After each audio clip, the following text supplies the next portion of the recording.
Olá! Hoje a gente vai mergulhar numa tensão que está rolando, né? Entre duas instituições bem importantes aqui no Brasil. Quais seriam? O Supremo Tribunal Federal, o STF, e o nosso Ministério das Relações Externas, o Itamaraty. Ah, sim. E o motivo dessa tensão? Parece que é a possibilidade de sanções vindo lá dos Estados Unidos. A gente está se baseando num artigo interessante. O título é Crise Brasil-US. STF frustrado com Itamaraty. Entendi. Um título forte. Pois é. E a ideia aqui é tentar entender, sabe, a perspectiva do STF. O que o Itamaraty está pensando e onde exatamente eles estão discordando sobre como lidar com essa pressão externa. Vamos dar uma olhada nisso? Vamos lá, me parece um tema bem relevante. Então, começando pelo STF. O artigo indica um clima, assim, de frustração mesmo. Frustração.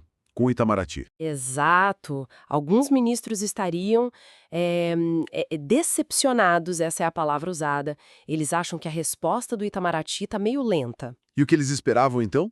Olha, a expectativa, segundo a fonte, era por uma defesa mais direta, sabe? Mais proativa do ministro Mauro Vieira. Proativa contra o que, exatamente? Contra o que eles percebem como ameaças vindas de políticos americanos. O artigo até menciona o contexto da administração Trump, né? Interessante essa diferença de percepção. Porque, assim, para o STF, algumas declarações já seriam o bastante para uma resposta oficial, né? Pública. Que tipo de declarações? O artigo cita duas coisas. Primeiro, falas do senador americano Marco Rubio, que admitiu a possibilidade de sancionar o ministro Alexandre de Moraes. Nossa, isso é bem direto. Sim. E segundo, aquele anúncio de restrições de entrada nos Estados Unidos para quem fosse visto como censor. Uma crítica que fazem ao Moraes lá fora. Entendi. E o STF achou que isso já pediu uma resposta firme do Itamaraty? Exatamente. Para eles, parece que isso já configurava uma ofensa, sabe? Que exigia uma defesa imediata. A base para essas sanções seria a Lei Magnitsky. Certo. Você mencionou essa lei Magnitsky. Pode dar uma pincelada rápida pra gente? O que é isso? Claro, rapidinho. A Lei Magnitsky Global, basicamente, permite que o governo americano puna estrangeiros, Punir como? com sanções tipo congelar bens, negar visto, se considerarem que a pessoa cometeu violação grave de direitos humanos ou corrupção. Ah, tá. E a dúvida é se poderiam usar isso contra o ministro do STF por decisões judiciais. Essa é a questão central. E o Itamaraty, como a gente vai ver, tem uma opinião bem específica sobre a aplicabilidade disso. Ok, faz sentido. E qual é, então, a posição do Itamaraty nisso tudo, segundo o artigo? Bom, a palavra-chave é cautela. Cautela. Isso. O argumento é que, por enquanto, não tem nada concreto. Nenhuma medida oficial dos Estados Unidos nesse sentido. Então, uma reação mais forte agora seria... Precipitado. Na visão dele, seria precipitado.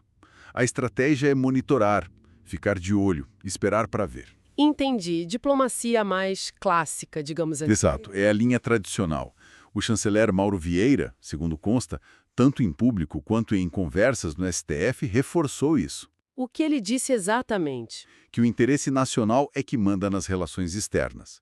E ele questionou se essa lei Magnitsky poderia ser aplicada fora dos Estados Unidos nesse caso. Ah, o argumento legal. Sim, ele argumenta que uma lei americana não poderia, a princípio, punir um agente de outro país soberano no exercício da função, né?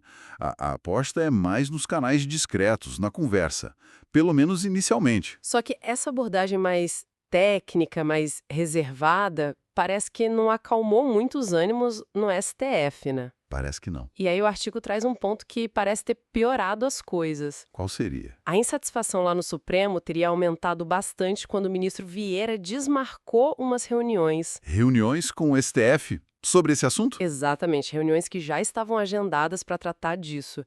E aí alguns ministros interpretaram isso como descaso, sabe? Como se o Itamaraty não estivesse dando a devida importância. Isso, o peso simbólico de cancelar essas reuniões parece ter sido grande. Mostra talvez um desalinhamento na percepção de urgência, né? Sem dúvida.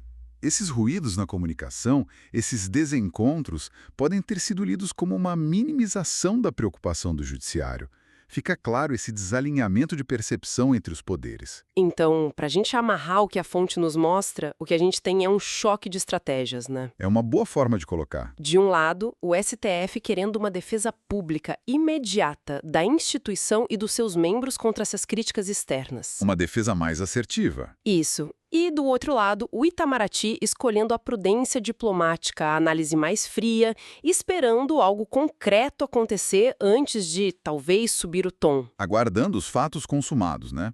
Para ter uma base mais sólida para agir. Claramente um desalinhamento sobre o melhor jeito de lidar com uma questão internacional delicada, mas que bate aqui dentro, né? Com certeza.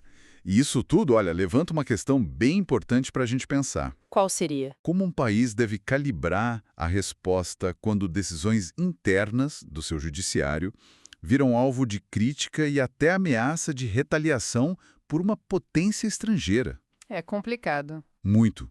Qual é o equilíbrio certo entre ser prudente diplomaticamente, para não criar um conflito maior sem necessidade, E, ao mesmo tempo, defender com firmeza a sua soberania, as suas instituições, os seus representantes. exatamente. É uma equação difícil de resolver, né? Fica aí a reflexão.